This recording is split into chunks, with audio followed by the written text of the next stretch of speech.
Hello दोस्तों, तो हम आज बात करने वाले खेसारी लाल यादव जी के एक बहुत ही ज़बरदस्त देवी गीत के बारे में, जो कि रिलीज हो चुका है।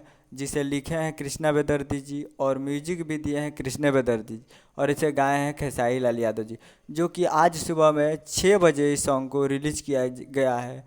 और इस सॉन्ग का नाम है जय जननी जय जय, जो कि आपको स्क्रीन के ऊपर दिखाई दे रहा है, जिसका टाइटल रखा गया है जय जननी जय जय।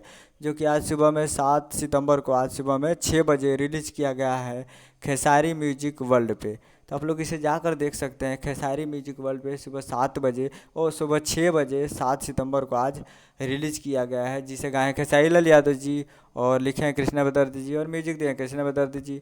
तो फुल वीडियो सॉन्ग रिलीज हो चुका है, तो आप लोग जाकर इसे देख सकते हैं खेसारी म्यूजिक वर्ल्ड पे, जो कि देवी गीत 2022 का है। उम्मीद कर रहा हूँ वीडियो अच्छा लगा हो तो हमारे चैनल को सब्सक्राइब करके बेल आइकन प्रेस कर दीजिए, ताकि ऐसे खेसारी लाल यादव जी का लेटेस्ट न्यूज लाते रहें। मिलते हैं अगले वीडियो में, तब तक के लिए जय हिंद, जय भोजपुरी।